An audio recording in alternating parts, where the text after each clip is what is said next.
Well, the welcome home message is spot on. This was a home that I never knew I would be part of co-creating. And I was very touched when Dawn asked me to give this opening keynote. And when she told me what she envisioned about this keynote, I thought, this is what's called a defining moment for me, because in this keynote, in some ways, I'm going to be coming out of the closet as a futurist that I've always been. And what I'm going to be offering to you is a vision for the future and how ACEP and you can become thought and market leaders in reviving the human potential movement that I view as having become outmoded, inefficient, and in some circles corrupt. So that's where we're going to be going tonight, and I'm just making note of the time because we did start a little bit late. I am going to take the full 90 minutes if that's all right with you. Are you good with that? Yes. Awesome. So the title, as you see, of this keynote is What's Our Role in Turning Tumultuous Times into a Transcendent Turning Point? And Carrie already told you some of my defining moments. When I was 6 or 7 years old, that first defining moment happened for me as a futurist when I grew up in New York City and around New York City. And at that tender age, my parents took me to the United Nations for a tour. Now, my understanding of the politics of the United Nations now as an adult is different. Out of a 6 or 7 year old mind, I only took one takeaway from that visit. I am first and foremost a citizen of the planet, and inside of that, I'm an American. And so in my bedroom, from that visit to the United Nations forward, I had a UN flag and an American flag.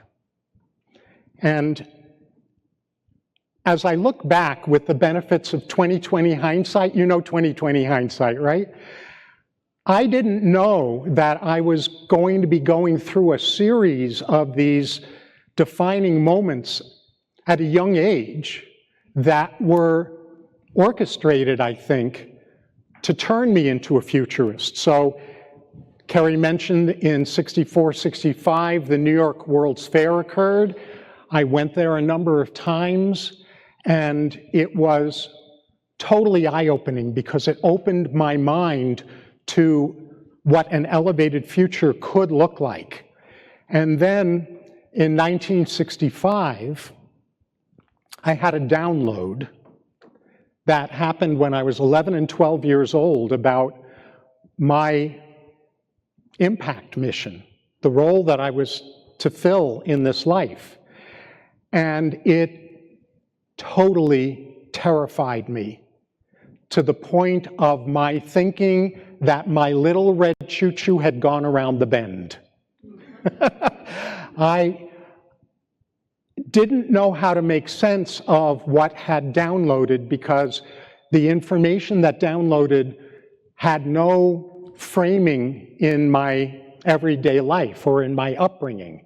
And it really was to become something that only a couple of months ago, for the first time in my life, at 71 years old, finally came clear as a term. I've been looking for it my whole career, and this was the download. My calling is to be a societal psychotherapist. And this is the first time that I'm publicly proclaiming that. That's what downloaded at 11 and 12 years old, but in language that got distorted because I was trying to make sense of it out of my 11 and 12-year-old mind, and it just scared me. Now I'm grateful. And so the utopian version of the future was cemented for me starting in the fall of 1966 when the original Star Trek television series started airing. Any of you ever watch any of those episodes? Thank you. A lot of you did. Well, at that age, now 66, I was 12 years old. And the future that depicted was a future that I wanted. And in fact, I would lie in bed at night, not in bed, actually in the summertime, I would lie on the grass outside looking up at the stars at night. And I would plead with ETs to come and take me. Because I didn't like it here. My vision of the future and my experience of the present were a mismatch. And then my parents sent me to Woodstock. Yeah, they sent me. Quick story about that. You know, Carrie already mentioned that I was very involved in music growing up, and my parents somehow found a way to scrape together money to send me off in the summertime to a camp for the performing arts up in the Berkshires of Massachusetts. And we would do all kinds of music and drama and all of that stuff in the morning, and then in the afternoons, it was all outdoor stuff. I was an accomplished horseback rider, or would go trailblazing by myself in the Berkshires on horseback. And the spring of 1969, the camp director sends a note home, mail something home to all of the parents, saying for the first time in the camp's history, we're going to have an optional field trip to a music and arts fair in upstate New York. Do you want to send your kid? So my parents naively look at me and say, well, what do you think? Nah, I don't want to go. Now, of course, we didn't know what the Woodstock was going to be before it happened. I thought I was there for the music. And I was, and it was amazing. But what I couldn't have known I was there for was to experience what was trying to hatch in the 1960s that never took hold. Because what I was experiencing there was people who were really trying to search for a more fully authentic sense of self, in contrast to the conformity of the 1950s that was installed via the 1950s delusion of the American dream. And that was a whole conformity script. And in the 60s, we were looking for a way to be more authentic. And I experienced that at Woodstock. I experienced at Woodstock a quest for a deeper kind of love that went beyond a marriage contract. It wasn't about destroying marriage. It was about beyond the expectation, a societal expectation of a marriage contract, into a deeper, more transcendent expression of connectedness and intimacy.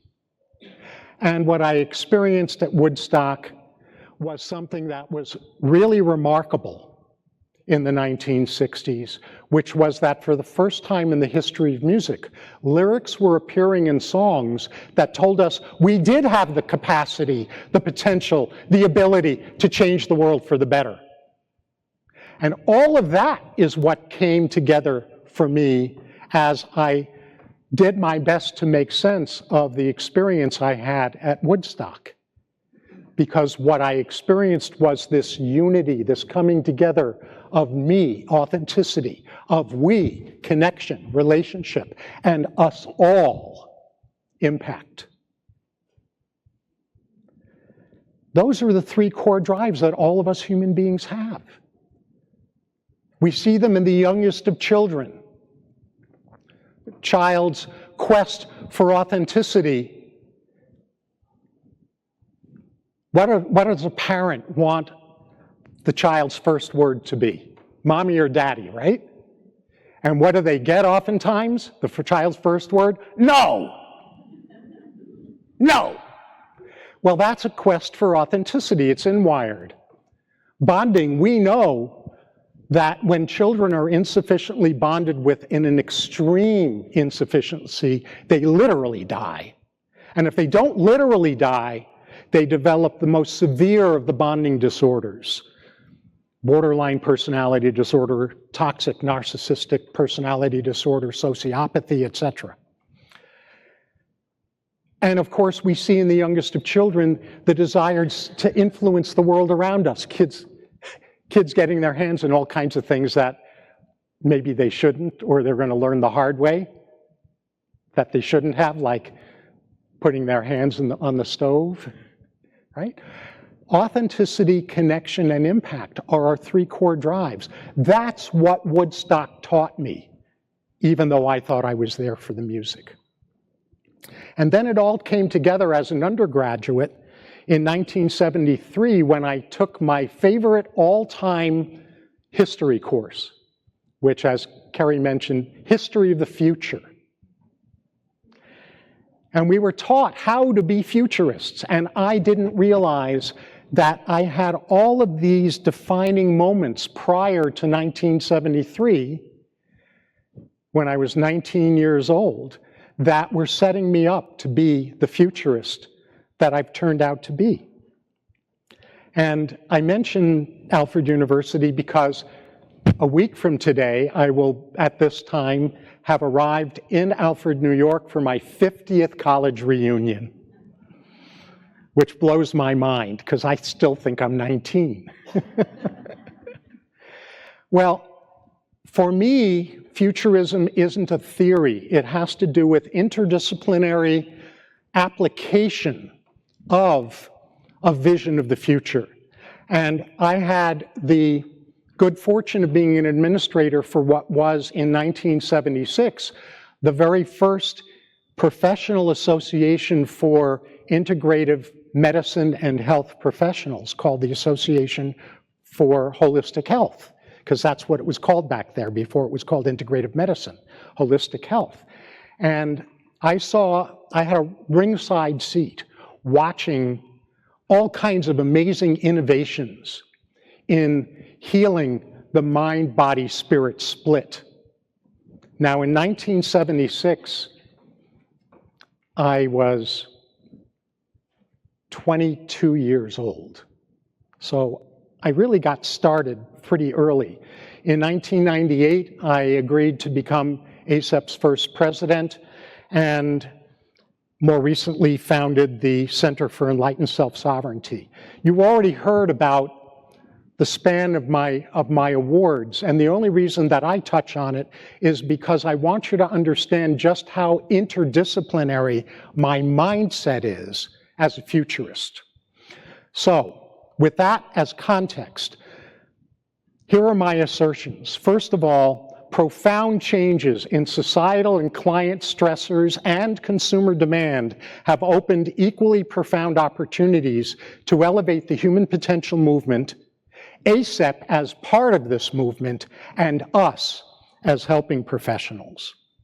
And my other assertion is that it's time for us to reposition ourselves on behalf of elevating humanity by more fully and effectively serving clients who are seeking to thrive in today's insane landscape and beyond. So my hope, I've been talking about defining moments in my life. My hope is that this keynote and what I'm going to cover is going to be a defining moment for ACEP and for each of you. Let's take care of, because this is for continuing education credit, I'm going to be in compliance. I'm going to name the learning objectives, and we'll come back to them at the end. Describe the big shift in the human potential field's focus since the 1970s. List 3 ingredients psychotherapy and coaching and other mental health services can incorporate in response to changed consumer demands and needs. And define transcendence in the context of this presentation.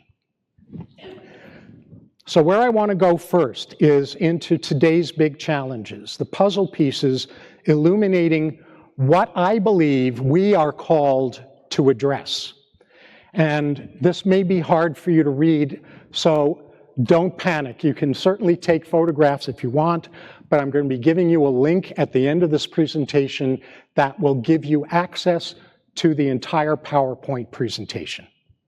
So no need to panic about that. How do we best help clients navigate humanity's huge evolutionary shift that we're going through right now? Well, I see 6 puzzle pieces that I think are important to unpack in understanding what's going on right now, because these are 6 puzzle pieces for us as helping professionals to address. The first I'll go into is where research points us, which is toward a need to help clients more effectively deal with social stressors. Second is what statistics reveal about people's relationship with stress and the stressors most impacting them. The third is misinformation mismanagement, as I call it, which is what ethical obligations do we have to help clients deal with the toxification that comes from misinformation.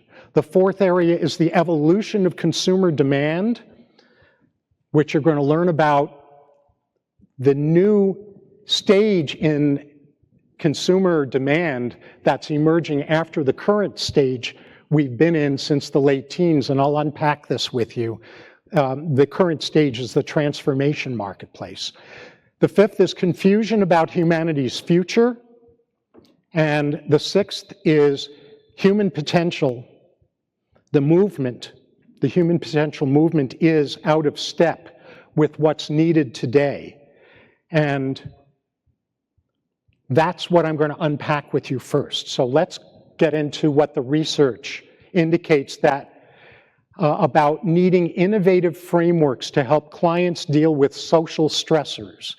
And you'll see the citations in the information I'll be giving you access to. You'll have the full bibliography of all of these research citations. So I'm drawing mostly from Smith and Thomas, 2019, and Salmon and et al. In 2020, but going into some specifics, we need to know how to address with our clients the impacts on them of societal divisiveness and polarization. And there's research that has come to that conclusion. We have research indicating that it's absolutely crucial that we teach clients resilience. But what I would say is not the stuff that passes in most quarters for resilience, which is simply symptom control, first aid, how to recenter yourself in the moment. And I don't mean to demean that, because that has value as a first aid set of interventions or practices that we can learn. But that's symptom control first aid. And without deeper resilience, first aid backfires, because what it does is it teaches us a shallow level of resilience that equips us to be more tolerant of the unacceptable. That is not deep resilience as far as I'm concerned. And I'll go into what I mean by a deeper resilience a little later on.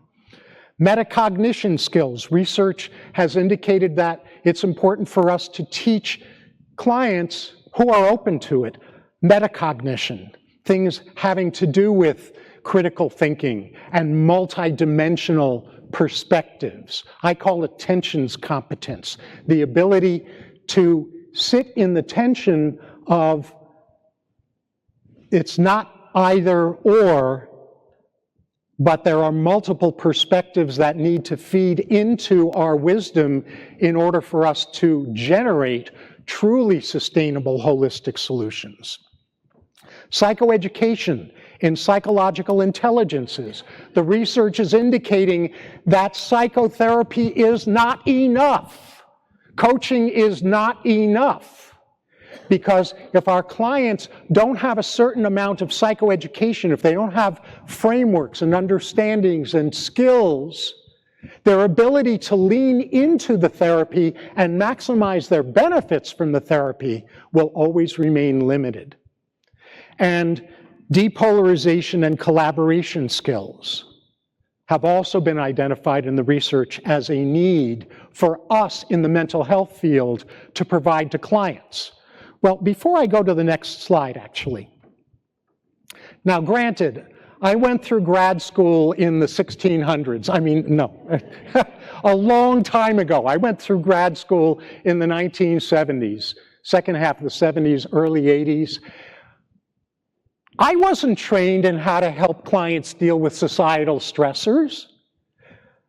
It's not that my professors were holding anything back from me or from us. If they had known how to help us help clients with those things, they would have equipped us. Were any of you trained in how to help clients deal with societal stressors in your graduate programs? I see one hand. Social work, right. Because the social work field of all of the human potential and psychotherapy fields is the one that's the most focused on societal dynamics and how they impact individuals. But very few of us. So the second puzzle piece, statistics illuminating issues our clients are dealing with. These are some really powerful statistics that I want to make sure all of us are aware of because they explain what the need is that the public has that we've not been equipped to help them with. These come from primarily the American Psychological Association's Stress in America survey that they've been doing every year since, forgive me, I forget, something like 2006, 2007, 2008, somewhere in that time frame. This is from the 2024, last year's Stress in America survey. Happier Me LinkedIn poll of multiple thousands that they polled last year, and the Edelman Trust Barometer from this year. And what these particular studies have illuminated are in 6 areas. First is chronic stress.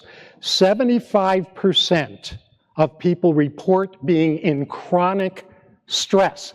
3/4 of the population in chronic stress, excuse me? Wow. 62% feel stressed by the spread of false news, and 60% feel stressed by societal divisiveness. Fear for the future. 77% of Americans, at least, because that's from the Stress in America survey, but I think we can take a guess that stats are somewhere in this ballpark elsewhere in the world. 77% of Americans express concern for the future, indicating a collective anxiety that influences overall public sentiment and mental health.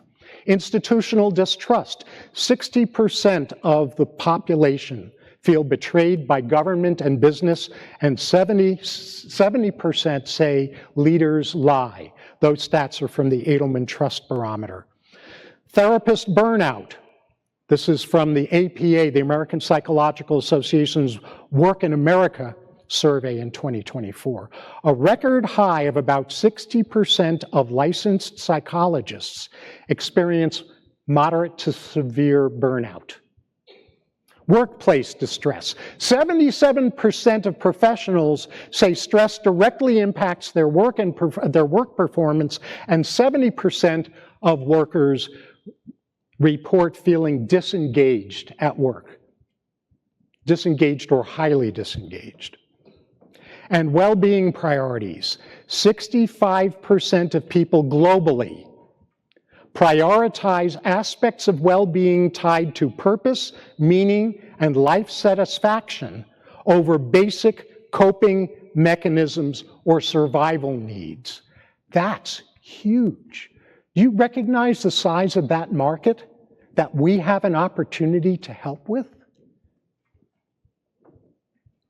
The third puzzle piece is what I mentioned I call misinformation mismanagement. Ethical obligation to our clients? Well, American Psychological Association's misinformation statement in 2024 illuminated a couple of things that I think are important. First is psychological susceptibility. Misinformation spreads online and offline, and it fuels cognitive bias, which manipulates opinions. You all familiar with the term cognitive bias? It's my soundbite for it. You'll see this in a slide later on in this presentation. Cognitive bias, as I say it, is an ego in search of evidence always finds it. That's cognitive bias, right? Behavioral impacts. Misinformation significantly influences decisions and actions, is what the misinformation statement concluded. Dangerous risks to health, well-being, and civic life. Effective interventions, critical thinking they recommended, media literacy skills they recommended, community engagement they recommended, multidimensional perspectives. Who's teaching this stuff? Who was taught this stuff to be able to teach this stuff to other people? And public savvy is needed, needing ethical intervention and psychoeducation strategies. So that's what the misinformation management is about. Fourth puzzle piece. Consumer demand has changed radically since the 1950s.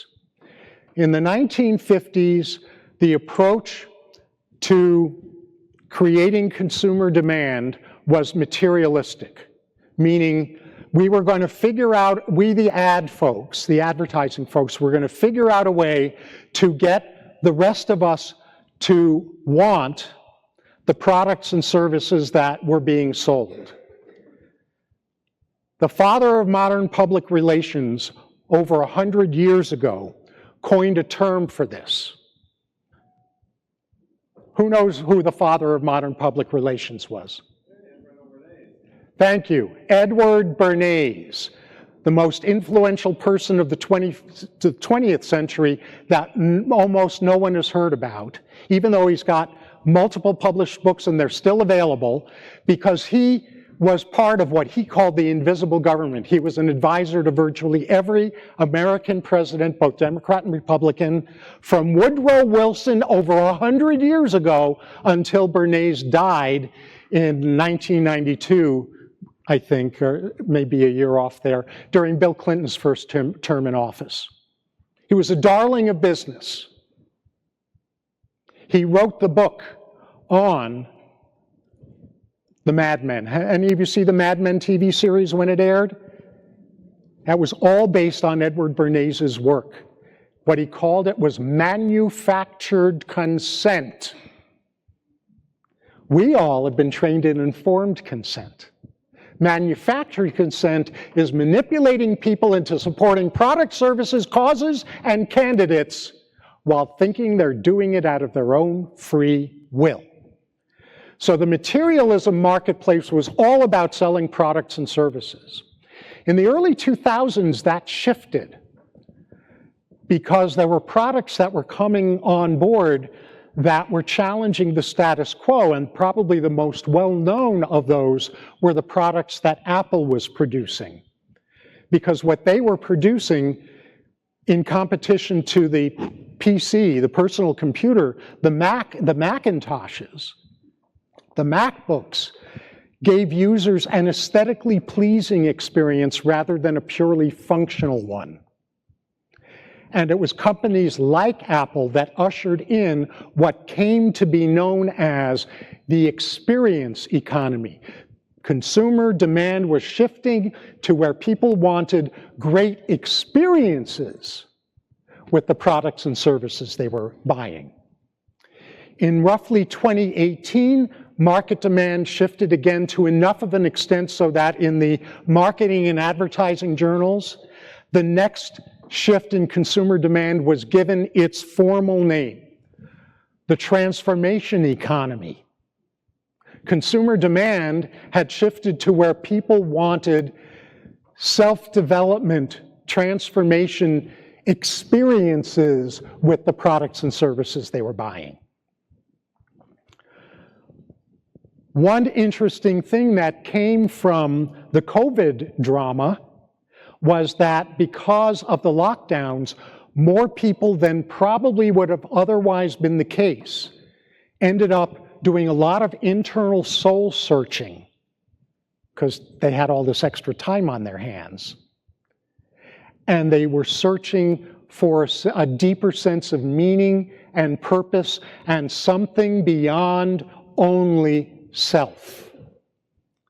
The COVID lockdown ended up accelerating the speed at which consumer demand was going to shift from the transformational marketplace to the next evolution of consumer demand that doesn't have a formal name in the literature yet, but I call it the transcendent economy, where people are looking for what I just described, a deeper sense of meaning and purpose beyond the ego version of self.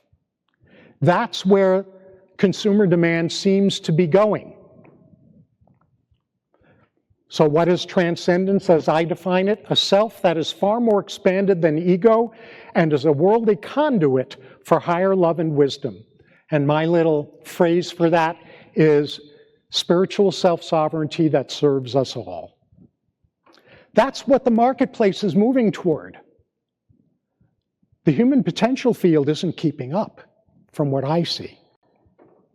But what's really interesting and why I selected transformation or transcendence as the name of the marketplace beyond the transformation marketplace is because of something that a lot of people in our field don't know, which is, this is Maslow's hierarchy of needs, which most of us know.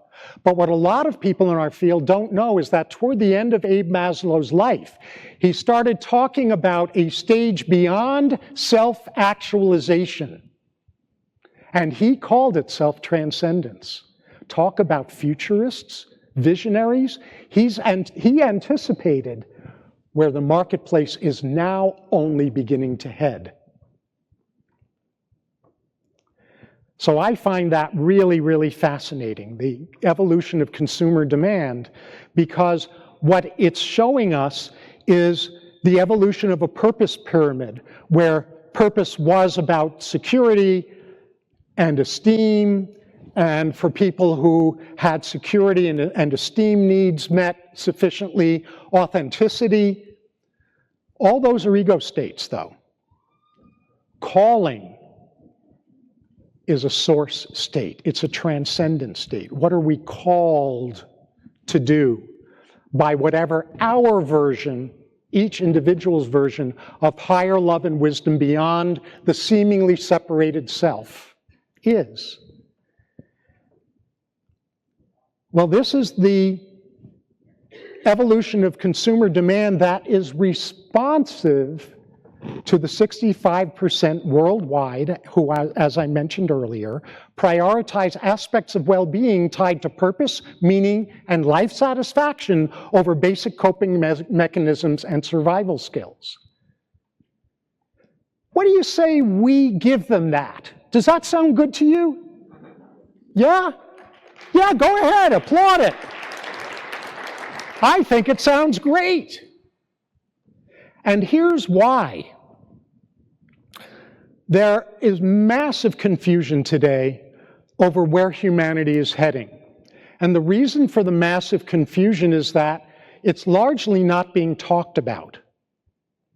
What's being talked about is the symptoms of the confusion, the societal divisiveness, the political polarization, the chaos and upheavals of the day, followed by tomorrow's chaos and upheavals, the constant upheavals parade. What's not being talked about so much is the root causes of why all this turmoil is going on. Humanity is going through a massive shift. What did we call that in the 1960s, those of you who were alive then? What did we call it? The age of Aquarius. What do we call it in the marketing and advertising world? The transcendent economy. There are three versions of the future that are vying for dominance right now. And I call them regressionism, homo machina, and homo spiritus. Regressionism is the groups of people who are advocating that we return to some version of the past that they think is far better than what's going on now, and every version of the past that I've heard various people advocate returning to is a sanitized version of the past. It's idealized. It talks about some of the things they really like and conveniently ignores all of the shadow stuff that was going on in the past they want to return to. Well, regressionism is being advocated, but it's not going to happen because we don't regress. We might regress, in a short-term, temporary way, but the arc of humanity has always continued the arc of evolution. So regressionism isn't going to happen. Technological rejection, well, technology isn't going away, short of some major apocalypse, dystopian future. But otherwise, technology is here. Technology is simply a tool. It's humans that use that tool to elevate humanity or destroy humanity. Right? When Einstein stumbled into the relativity equation, E approximates mc squared, his first thought wasn't, oh goody, we can now create nuclear weapons. That was a human decision, right? The technology is the technology. So technological rejection is a fantasy. But there are certain universal, timeless pieces of wisdom and ethics that deserve to be brought into the future. But we don't have to go to the past in order to bring those forward. That's the gold that's hidden inside the regressionist perspective. The second perspective was given a different name than homo machina, which is simply Latin for human machine. The term that was coined by the author of the book Sapiens. Any of you read the book Sapiens? I thought it was a marvelous book. Yuval Noah Harari. Unlike the book he followed it up with that made my skin crawl, called Homo Deus. What is Homo Deus? Latin for human God. And his whole proposition, his whole premise was that spirituality is woo-woo, delusional, transcendence, forget about it. We human beings are now smarter than Source. We're smarter than Source, and a small group of people are entitled to decide what the future is going to be for the rest of us. Now, that mindset, I want to remind you, that mindset is not new. That mindset's been around for about as long as humanity has existed. Back in the day, it was feudal lords who ruled over a specific area of land and decided what the future was going to be for the people who occupied that land. But now, in today's world, we are so globally interconnected that that same insane mindset, I'm smart enough to decide your future, is now being applied planet-wide. And not just by one group. There are groups that are in competition with each other over whose version of turning us into 21st century commodities, chattel, serfs, is going to prevail. I call it homo machina, human machine, because that version of the future has us being a biological, technological hybrid who's controlled by and in service to the overlords, the 21st century version of overlords. No, thank you. I see a lot of head shaking no in the room. Right. Well, that leaves us with the third version, which I and others call homo spiritus. Human spirits. What is a human spirit? The next evolution in humanity. The species we've been, Homo sapiens, is essentially human animals, identifying our sense of self through our human animal nature. Homo spiritus, if it's wise, in my opinion, doesn't ignore our animal wiring, but we identify as conduits of higher love, wisdom, and power in the physical universe. We're conduits. We're not smarter than Source. We are all one, just like the wonderful song that you heard before I started. We're all one, but we're walking around in the world pretending we're not. And that's part of what we have a responsibility, I believe, to help end with the clients of ours who are thirsty for that. Remember I said 65%. That means 35% aren't looking for transcendence. It's not my job to impose transcendence on people, but I believe it's our job as helping professionals, and it's ACEP's job, in my opinion, to really equip the 65% that are looking for higher purpose, meaning, and transcendence. Do you like that?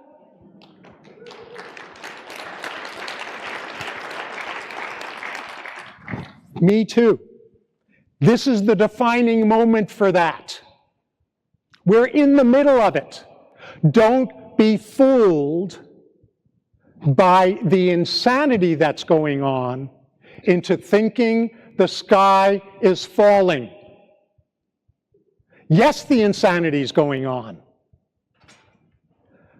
But it's because we're transitioning from Homo sapiens to Homo spiritus and don't know it. Is this holding together? Can I keep going? Yeah. So, puzzle piece 5, confusion over where humanity is heading. The transitional era we've entered is one in which overwhelming complexity leads more and more people to believe in nothing. That way lies madness. Bruce Schneier. The 6th puzzle piece is about the evolution and decline of the human potential movement. In the 1960s, when the human potential movement really started to gather momentum, we were really focused on healing the Cartesian split in the Western world, the mind-body split, or as we often call it, the mind-body-spirit split. And that was a worthy, important development that led to integrative psychology. It led to integrative medicine. It had wonderful impacts. This holistic vision of reuniting mind, body, and spirit emerged. In the 1970s, we fragmented. So Woodstock happened in '69. It reinvigorated the human potential movement after it was starting to fade because of the collective assassination traumas of the 1960s, the assassination of John F. Kennedy, of Malcolm X, of Bobby Kennedy and Martin Luther King within a month of each other in 1968. But a year after Woodstock, in 1970, the final nail in the coffin was hammered in by J. Edgar Hoover, the then director of the FBI, when he orchestrated the Kent State Massacre. And the Kent State Massacre, as I see in hindsight, caused the human potential movement to fracture into 3 separate camps: the self-improvers, the connectors, the relationship folks, the people who are all about relationship, and I mean this not pejoratively, I mean it positively, even though sometimes the term I'm about to use is considered pejorative, the do-gooders.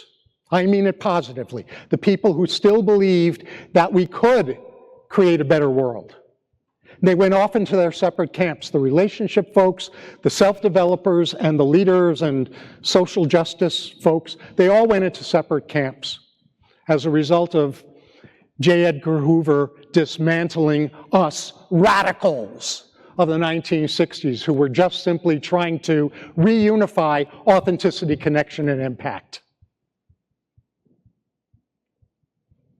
But of course you can tell I don't have any passion about this, do I? And then what I saw that was crushing to me from the 1970s through the 20-teens was that there were people who saw an opportunity to jump into the human potential movement who had no background in human potential, but they were great salespeople and marketers. And they helped the human potential movement develop certain amounts of corruption with their incompetent and sometimes blatantly corrupt practices. Why did that opening occur? Because the mental health professions didn't see that the public was craving psychoeducation, workshops, retreats, things like that. We just buried our heads, the psychotherapy world, collectively buried our heads, with some exceptions, but not a lot, buried our heads in providing psychotherapy. That's what created the opening for the non-mental health professionals to jump in to the gap we created unintentionally. Does this make sense? You're getting really thoughtful right now. Am I upsetting you? Could you be a little more specific? Which movements were corrupted? Could I be more specific about which movements were corrupt? The people who were not trained mental health professionals who went out and caused, through hypnotic misuse of sales techniques, caused the back of the room stampede to buy into programs that gave people situational highs but never healed anything. So you're talking about programs like S, or are you talking about... I am not, am I going to name names? No, I'm not. Are you talking about... You can fill in the blanks. Basically, intensive weekends where people would have these Intensive weekends where people would think and sometimes would actually have breakthroughs, but where they'd never know what to do afterwards. They'd never know what to do afterwards except to sign up for the next $5,000 workshop. Situational high after situational high. I'm really, for this presentation, I'll tell you offline who the sinister ones are. I'm not going to say who the corrupt ones are in the human potential movement. I'll tell you offline, not in this presentation. I don't want to indulge in attack. I do want to open eyes to the dynamics. So what we've ended up with in the late 20th century was stagnation and corruption. The movement became inefficient and outdated, and with pockets of corruption. Credibility was eroded, which leads to the final puzzle piece in terms of what we're up against, what we're dealing with, and the opportunities that we have, which is about the future of the human potential movement. ACEP's opportunity and yours, monumental shift to help catalyze a Homo spiritus future. From me, me, and me, which, by the way, mind, body, and spirit, as much as, like I said before, it was crucial to heal the mind-body-spirit split. Crucial. However, it's still me, me, and me. Mind, body, spirit. Me, we, and us all is the full version of a whole human being. A third, authenticity. A third, me being me. Self-integrity. A third, we. Third, about connection, relationship integrity. And a third, us. Collective integrity. Collective impact. We have a chance to take the human potential movement into version 2, from the noble work of the me, and me reuniting of mind, body, and spirit, and build on that, not discard it, build on it to create me, we, and us as the whole human being, which is the synergy among our 3 core drives, where we as helping professionals facilitate transcendence in the 65% of people. So here's a quick summary of what this first section of my talk is about.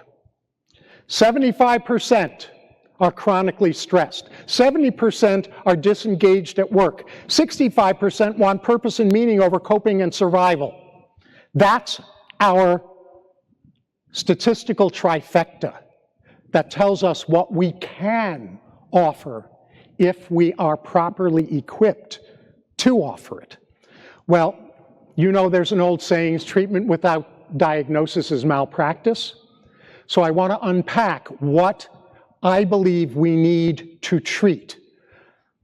This is a societal psychotherapist systems diagnosis about the impacts of those 6 puzzle pieces I just went through with you. This is another slide where it's hard for you to see, but again, you'll be able to access it. There are 6 symptoms of what I call fractured nation syndrome. ULEs is undigested life experiences. Experiences people have that they don't know how to harvest gifts from, so that those undesired and even unacceptable life experiences help them expand their authenticity and their capacity to love and their capacity to have positive impact in the world. What do we call undigested life experiences in our field? Trauma. Sure. The second ingredient is ongoing upheavals. That's the second ingredient in societal diagnosis of fractured nation syndrome. This is where we have this daily parade of chaos and upheaval, and one decision followed by the opposite decision, one policy followed by courts undoing that policy, followed by the legislature in gridlock, et cetera, et cetera. And again, this is not a political thing. This is not about one political party or another political party. This is a systems dynamic of ongoing upheavals. The third ingredient is information confusion leading to being easily manipulated, because the more confused people are, the more manipulable they become. The fourth ingredient is the unjust world hypothesis. Now, this is a takeoff on something that was coined in the 1960s in psychology called the just world hypothesis. Any of you familiar with that hypothesis? Only a couple of you. Let me describe it. The just world hypothesis is the worldview that says that basically good things happen to good people. Justice will ultimately, eventually prevail. If not today, it will prevail ultimately. And leaders are out to help us, not out to get us. That was the mindset of the greatest generation, the people who grew up, came into adulthood during World War II. And it was very prevalent in the 1950s. The just world hypothesis. The world is a just and fair place. Since the 1960s, there's been a shift in society where the dynamic has gradually pivoted to the other extreme, which could only be called the unjust world hypothesis. Leaders can't be trusted, they lie, like the stats that I went over with you a little while ago. Companies are nothing but greed. There's no such thing as an ethical company.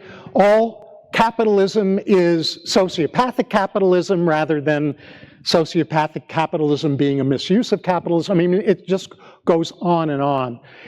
The unjust world hypothesis is what prevails today, not the just world hypothesis. All of this leads to learned helplessness. Learned helplessness says, nothing positive I do has positive impact. Nothing negative I do has negative impact, so I might as well just do whatever I want, and if you don't like it, that's your problem. That's learned helplessness. And the final ingredient in fractured nation syndrome is a misplaced locus of control. Now, back in the day, it was called an external locus of control, where the world and other people and situations are the boss of me. Well, that's an example of misplaced locus of control. But back in the day when they first started talking about locus of control, there was internal and external. And what was being advocated was an internal locus of control. But here's the problem. What about a person whose inner critic is the boss of them? That's an internal locus of control, but not a healthy one. So because there's an external version of dysfunctional locus of control and an internal dysfunctional version of locus of control, I simply call it misplaced locus of control. Those are your 6 ingredients. This is what our clients are coming to us with. And 65% of them want to do something about it.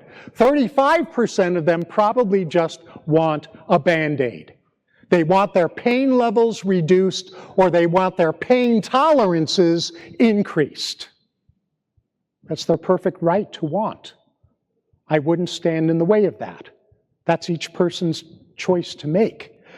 But my contention is that we have an opportunity and an ethical obligation to be really equipped to help the 65% that want more than that. So here are the symptoms of fractured nation syndrome that our clients are coming in to get help from us carrying. Impacts of fractured nation syndrome, individually and societally. A traumatized collective psyche. Would you agree that our collective psyche is really traumatized right now? Not just individual psyches, but we have a collectively traumatized psyche. Second impact, impactful resilience deficits. We have people who, because of learned helplessness, they don't think they have any impact. And we have people who have no resilience skills or only have those surface level first aid symptom control level of resilience skills. So we have impactful resilience deficits. The third impact is we have people that are living in survival plan attachment because they don't know what else to do. They're in a state of limbic lockdown. The non-thinking, you know what flooding is, right? Flooding is the state where our stress levels are so high that our body starts pumping out norepinephrine, adrenaline, cortisol, stress chemicals, which go straight past the blood-brain barrier into our brain, and when they flood our brain, they turn off the thinking part of our brain, our cortex, and they turn on the animal part of our brain that only has a repertoire of 5 options: fight, flee, freeze like a deer in the headlights, faint, play possum, play dead, hoping that the threat will pass by, and fawn, make nice, be sweet, give in, so that the threat will go away. Those are it. That's the whole repertoire. That's a survival repertoire. It's not a thrival repertoire. There's none of those 5 reaction styles that are about thrival. Survival plan attachment, limbic lockdown. And then we have chronic stress lifestyles, which are rampant. Which, how could they not be? When people are ingesting illness creation stuff that gets called food and environmental toxins. Glyphosate, ooh, I didn't say that, did I? What's being created is levels and amounts of chronic illness that we've never seen before.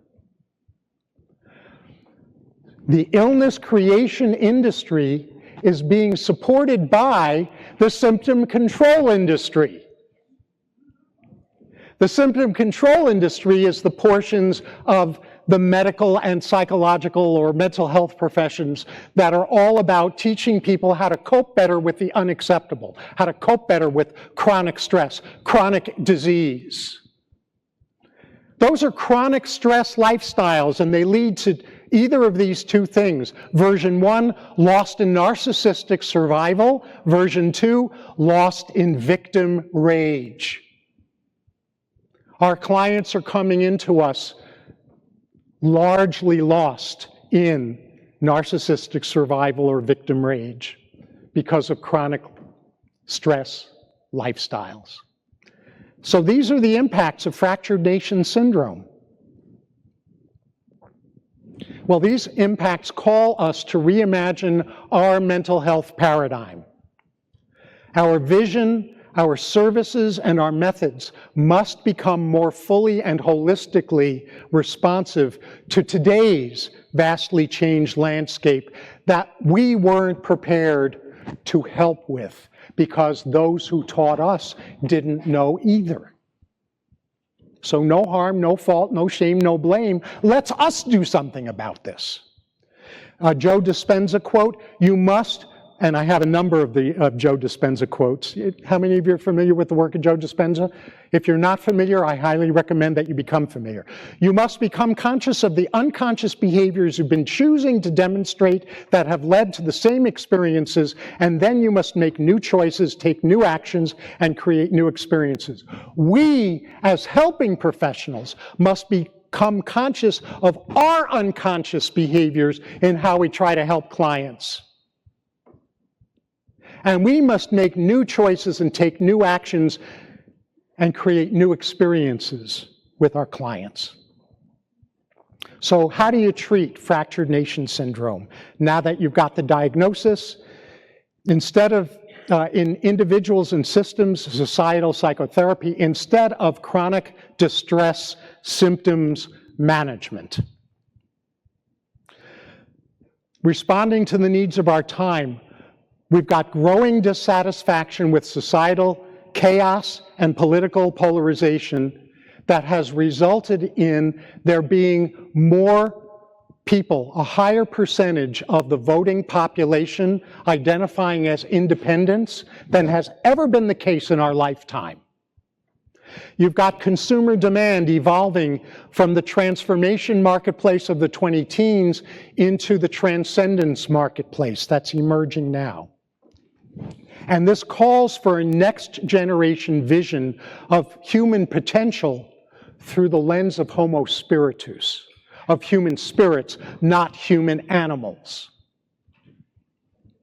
So, shattering societal and personal spells. Those of you who know me know that decades ago I coined a diagnostic term, PAD, paradigm attachment disorder. The American Psychological Association seems to have paradigm attachment disorder in not recognizing energy psychology.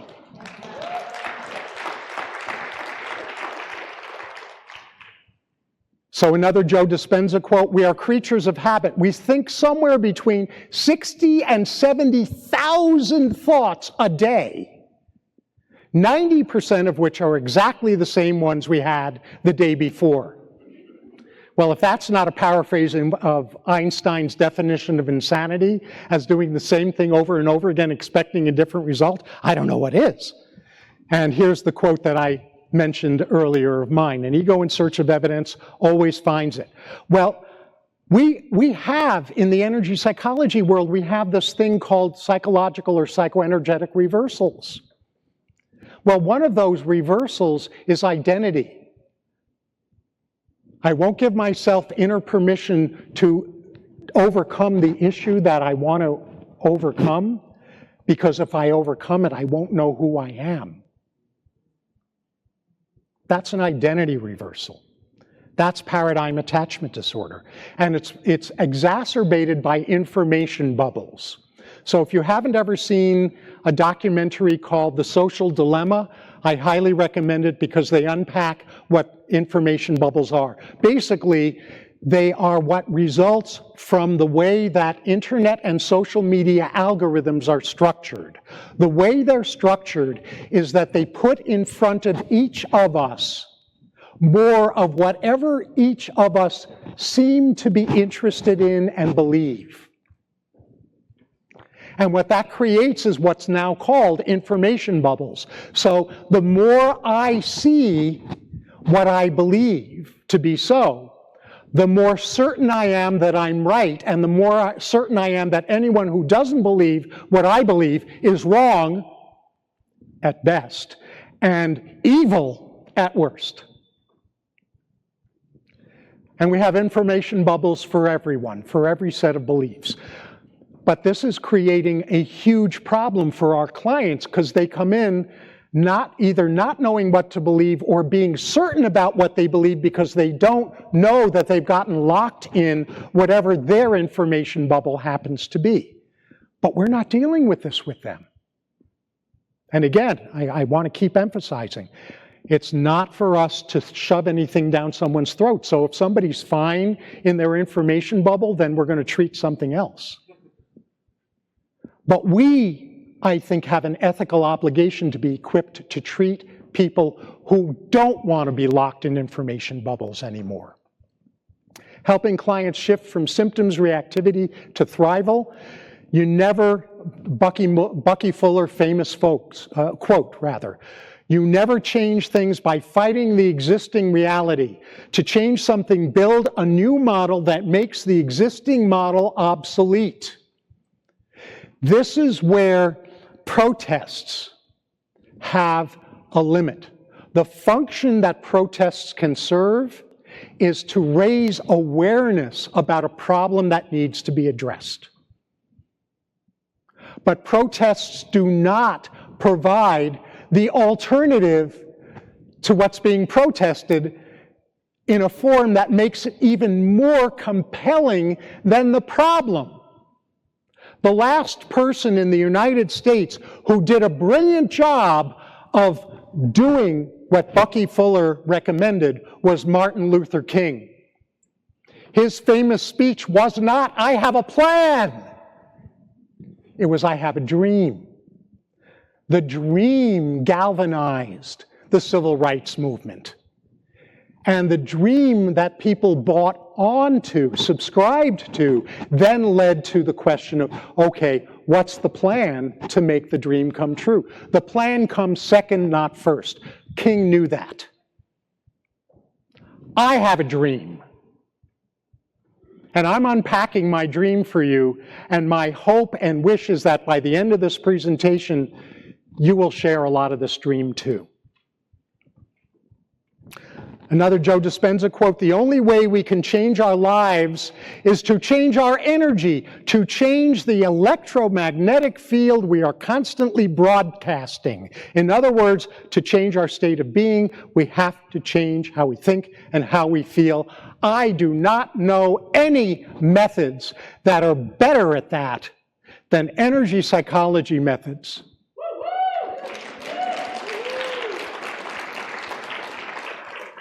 Now, I know some that are as good, like brain spotting, EMDR, plant medicine, etc., but I don't know that any that are better than what we have. And I'll come back to that in a little while, too, because I have more to say about that. The big shift is from symptom management to homo spiritus thrival, moving beyond shiny technique syndrome to macro frameworks adoption, which I'm going to cover in the next section. But this whole obsession with shiny objects is a diversion meant to keep our minds occupied while the sinister try to impose a homo machina future on the population. The big shift is transcend psychotherapy dependence by synergizing it with coaching and psychoeducation. That wording is on purpose. I am an advocate of really good psychotherapy. I know from experience what I said earlier, which is that when a client comes in for psychotherapy and they have the psychoeducational frameworks, mindsets, and skills to really make use of the therapy goes faster, goes deeper, and is more durable.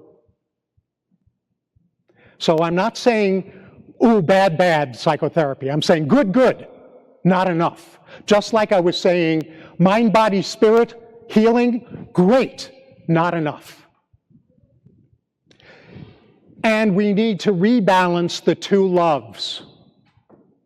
There's been a huge amount of emphasis on one of the two loves in recent years, for very understandable reasons, by the way, which is the necessity of restoring people's capacity for empathy.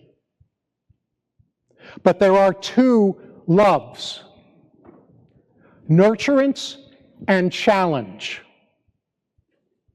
And I've watched our profession get way heavily focused on the nurturance side and way too lightly focused on the challenge side. So here's what I want to offer to you. Nurturance without challenge breeds narcissism. Challenge without nurturance breeds shame. It's time for both and. It's time to become loving challengers.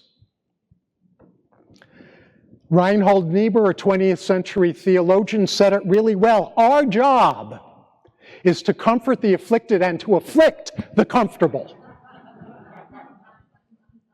And I already told you mine. Nurturance without challenge breeds narcissistic entitlement. Challenge without nurturance breeds shame. Each needs the other for love and for us to be fully growth promoting.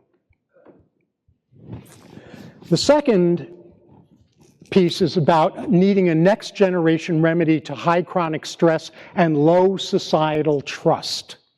What you see on the left is replicas of two statues. There's one that you know very, very well, even if you're not from the United States, the Statue of Liberty. Has anyone seen the statue on the left? It's the Statue of Responsibility. It's in the process of being erected in Utah, and next weekend a replica of it is going to be erected in San Diego. Why is this important? Because freedom without responsibility is narcissism. Responsibility without freedom is tyranny. So in 2008, in one of the books that I published, I coined the term free-sponsibility, marrying freedom and responsibility.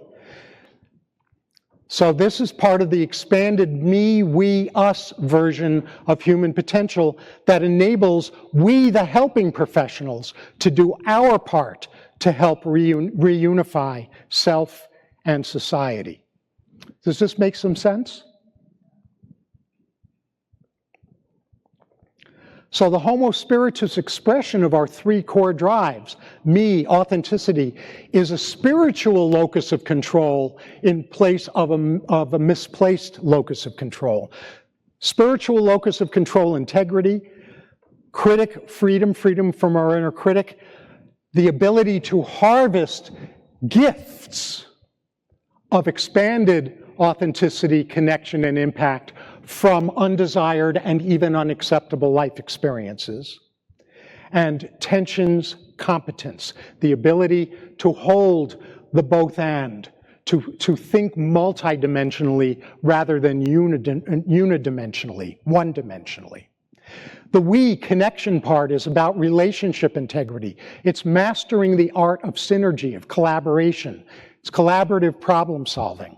I'll say a little bit more about that in a little bit. And the us part is about impact, responsible integrity, learned helpfulness instead of learned helplessness, transcendent leaders, leaders who are actually equipped to help transcendence occur.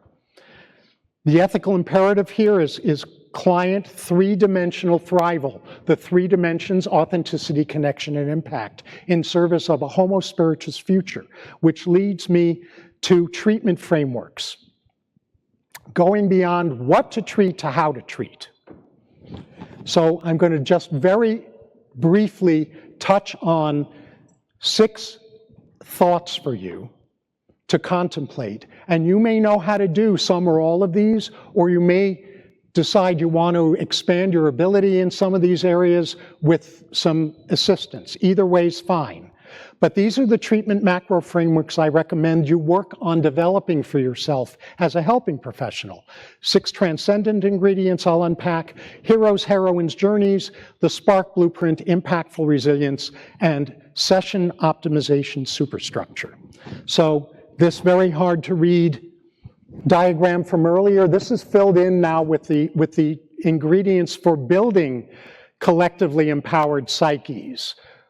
Thrival, replacing undigested life experiences with life experience harvesting. It's not enough to clear a trauma. It's great to do that. But what's going to get embedded in place of the limiting beliefs? How are we going to reach an authentic state of forgiveness, which is demonstrating in the present that I'm no longer harmed by the unacceptable that occurred in the past? That's life experience harvesting. I encourage you to really master the skill of helping clients do that. The second is grounded transcendence as the alternative to the ongoing upheavals, where we're both anchored, grounded in earth, and transcendent in sky. Inner critic, the whole one-dimensional thinking that leads to just overwhelm is tension's competence. The unjust world hypothesis or the just world hypothesis, because there are still some people around who still believe the just world hypothesis, needs to lead to the transcendent world hypothesis, which is neither just nor unjust. It's a higher vision. Strategic helpfulness instead of learned helplessness, and a spiritual locus of control. These are the antidotes to the 6 ingredients of fractured nation syndrome. The transcendent heroes and heroines journeys start with spells freedom. Freedom from the programming, the spells that we're under. And we have exogenous spells, stressors. There are 5 key areas that I think have been hijacked. Our definition, our understanding of happiness has been hijacked. Health has been hijacked. Prosperity has been hijacked. Patriotism and governance has been hijacked, and problem solving has been hijacked. We've gone from a compromise society to a coercion society. Those are 2 of the 3 problem solving styles that exist. And chronic compromise always leads to coercion, by the way, because the best attainable outcome with compromise is all people walk away from the problem solving process feeling equally ripped off. Well, Today's equal ripoff, followed by tomorrow's ripoff, followed by tomorrow's, they accumulate over time until a tipping point is reached, and I don't want to compromise anymore, so all I'm left with is coercion, unless we know the third alternative, which is collaboration. And the problem with collaboration is that in the work that I do with companies, even companies that authentically believe in collaboration, their people have virtually zero skills in the mechanics of collaboration, so collaboration becomes a great value that's true but not useful. We need a government that functions on collaboration, not compromise.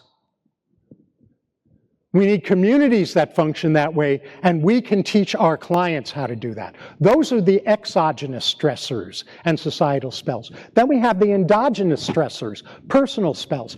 Our childhood survival plan that morphs into an ego's redemption plan, which I don't have the opportunity to go into in detail with you right now, but I'll be going into all of the details about that and what to do about that in my learning lab on Sunday.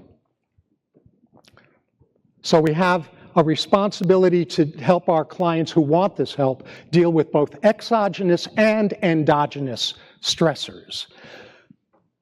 A facilitation superstructure that's very common sense that I've developed. I believe this is the next superstructure, the next framework for the human potential movement. It's got 5 ingredients in this order. The first is shatter spells, because as long as we're under a spell, we can't do the second piece, which is to picture the future we most want for humanity, for ourselves, for our loved ones, for our descendants.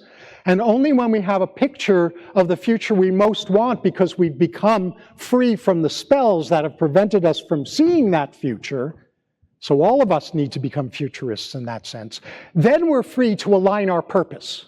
Then we're free to get clear about what is our unique role in helping that desired future emerge. Once we're clear about our unique role, that helps us hone in on which capabilities, which capacities we need to rise in ourselves in order to actualize our purpose. And then we need ways to amplify our impact through collaboration with peers, with mentors, and with initiatives that we can bring our calling to, so that the impact we can have can be further amplified through those initiatives, those causes that we identify with. That's a simple doesn't that seem like common sense?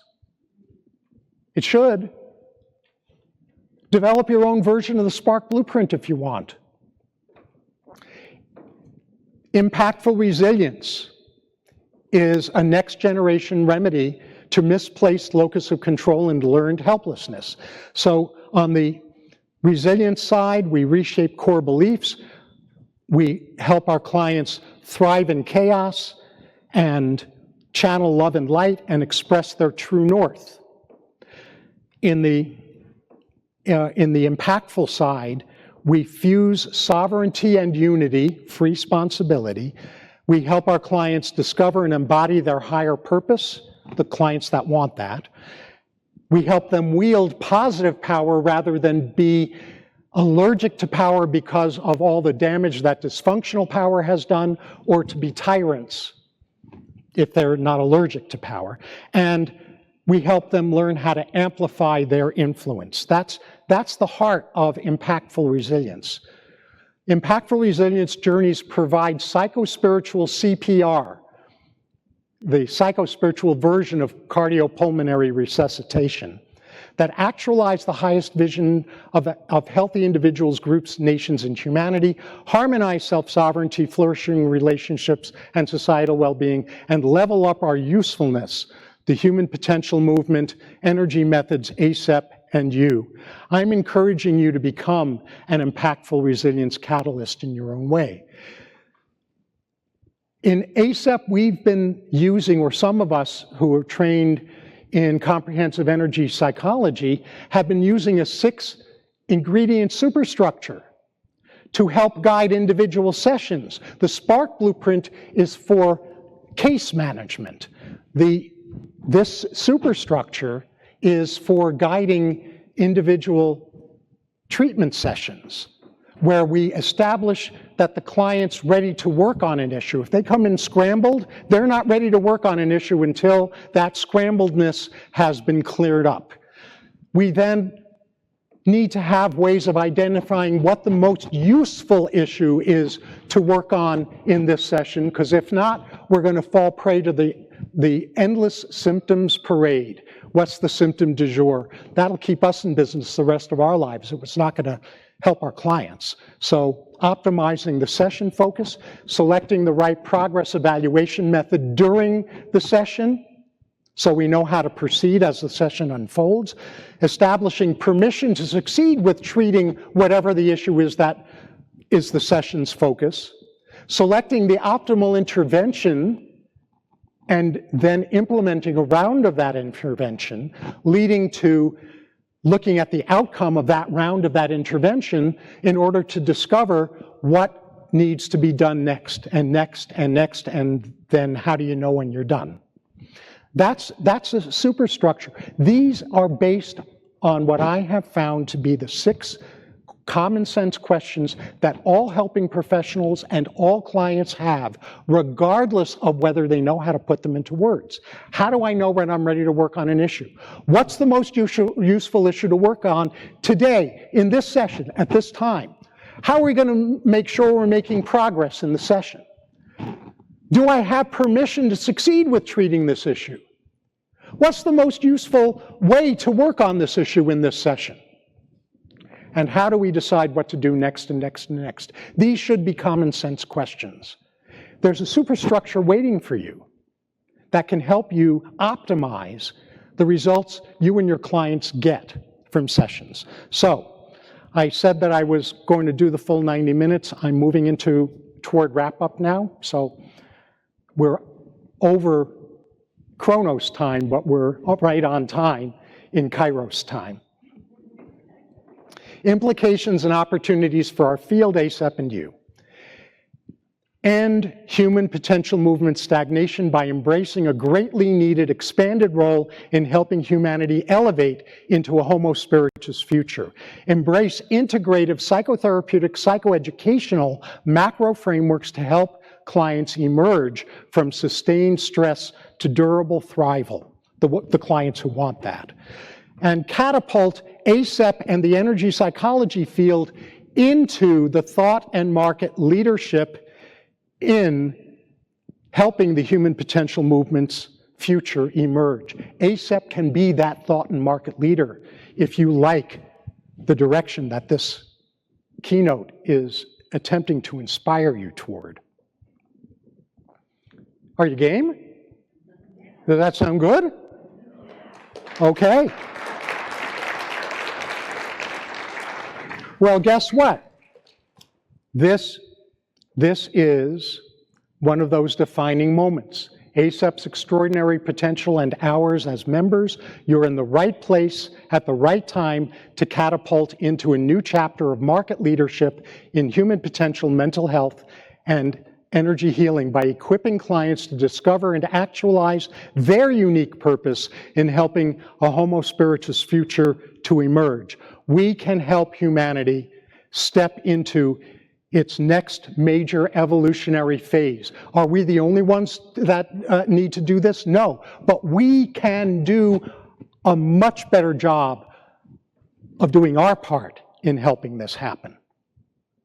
So as heightened social turmoil gives way to Homo spiritus, the energy psychology and energy healing family of methods, in synergy with, I mentioned I would come back to this earlier, in synergy with other consciousness elevating approaches, has a huge amount to contribute with spells freedom, including trauma, undigested life experience healing, impactful resilience, and moving beyond self-actualization into self-transcendence. Heightened credibility for ACEP and energy psychology by challenging paradigm attachment disorder plus outcome research focusing on potentiation of other methods with energy psychology. So I would like to see research that looks at how does plant medicine effectiveness get amplified with energy psychology methods, for example? Yeah, right? And macro structure effectiveness. I'd like to see outcome research on the effectiveness of this 6-ingredient session optimization superstructure that I briefly touched on, and the Spark blueprint. Do those actually help with spells freedom, impactful resilience? ACEP has the potential to become an interdisciplinary hub by moving in this direction. So, your turn. Will you do what it will take to get this done? How will you actualize your reimagined role? I'm going to do a quick recap. I have a gift for you, a little surprise. I don't think we're going to have time for Q&A, unless it's granted to us. But here we go. You are in the right place at the right time to catapult forward. Redesign your career as a socialpreneur, a grounded, transcendent catalyst who embodies and equips clients who want this with impactful resilience capacities. Reimagine and hire your higher calling. Use the Spark blueprint to become the change you want to see and facilitate it in your unique ways. Provide next-level assistance to people delighted to pay you well for it and also pay it forward with the volunteer work that you do. You can do this. Learning objectives. The big shift in the human potential field's focus is from me, me, and me to me, we, and us.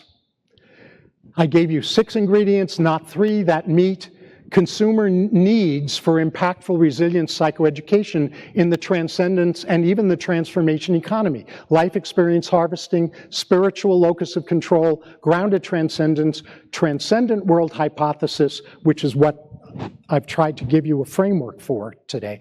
Tensions competence and learned strategic helpfulness. Define transcendence.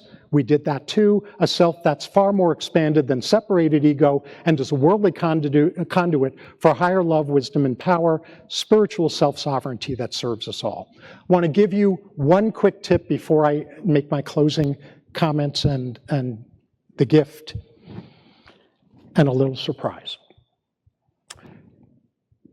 I have learned a way to turn events into master planning processes for you, because I don't want your attendance at this conference to be another situational high that you then go home and never do anything with. So what I want to encourage you all to do is to, with whatever you're taking notes with, if it's a tablet or paper, have a separate note on which you're going to enter all of your epiphanies, takeaways, up-leveling reminders, and action steps. Do that during the conference. After the conference, sit down with a stack of 3x5 cards and create themes piles. So what you would do is transfer each individual epiphany, takeaway, up-leveling reminder, and action step. Take each one of those, put each on their own file card, sort them into themes. And once you've sorted them, sequence them for action taking. Which of those you're going to do next week, for the rest of the month, for the rest of the quarter, for the rest of the year. I promise if you do this, if you keep all of your epiphanies, takeaways, up-leveling reminders, and action steps on its own sheet of paper or its own note in your tablet, and then you transfer each of those individually to file cards and do your sorting, you're going to come out of here with an action plan that's going to serve you for the rest of the year. How does that sound? Make it a habit from now on. So, I'm not going to, this is just a reformulation of impactful resilience. So I'm not going to redo that. But I do want to give you the gift, which is a starter kit for impactful resilience for helping professionals. It has the keynotes, slides, and a PDF. A piece on humanity's best future, 12 brutal symptoms of fractured nation syndrome that I didn't cover in this presentation, a readiness quiz, and an unpacking of impactful resilience and more. And inside it, you also have a special bonus that I hope you'll take me up on, which is a one-to-one Super Insights conversation with me. That is not a sales conversation. It's for me to answer whatever questions that you have based on this presentation, or if you want to figure out your own plan for how you're going to step into helping clients with a Homo Spiritus future, I'll serve you. It's not a sales call. It's a gift. I hope you'll make use of it. Open your phone. Do it right now. This is how you get access to it. Take a picture of that. Or open your camera, rather. And when you open your camera, you'll see in your camera, you'll see something that comes up. That's for your Impactful Resilience Starter Kit. If you click on that, it'll take you right to where you can sign up to get access to it. Good?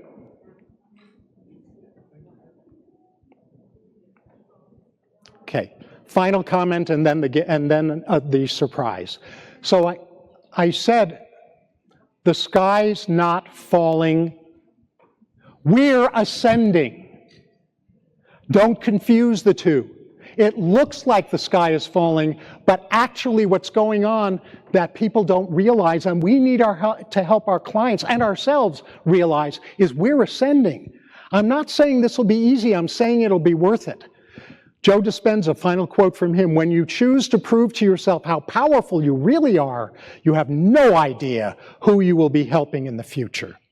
And community, finding friends with the same mental disorder as you, priceless, right?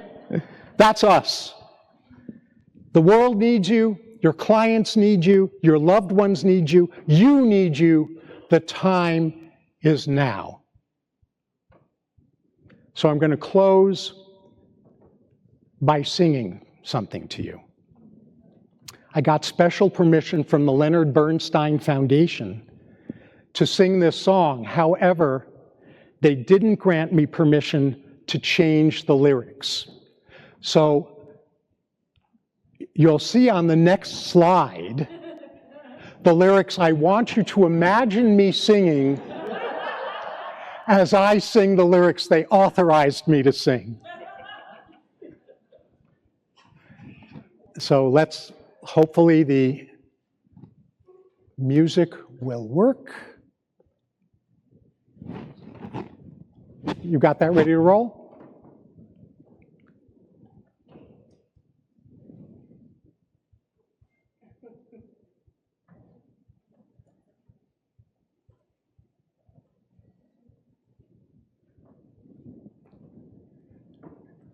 You want me to start it again? Because I'm not hearing it. Let me start it again. Yeah, the volume's all the way up. I may have to do it a cappella. That's okay. Can you get that working, or shall I sing it without accompaniment? What? Okay, a cappella, here we go.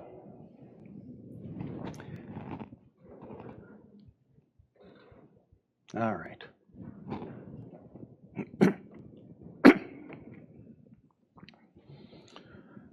There's a place for us, somewhere a place for us, peace and quiet and open air wait for us somewhere. There's a time for us, someday a time for us, time together with time to spare, time to learn, time to care. Someday, somewhere, we'll find a new way of living. we'll find a way of forgiving somewhere. There's a place for us, a time and place for us. Hold my hand and we're halfway there. Hold my hand and I'll take you there. Somehow, someday, somewhere.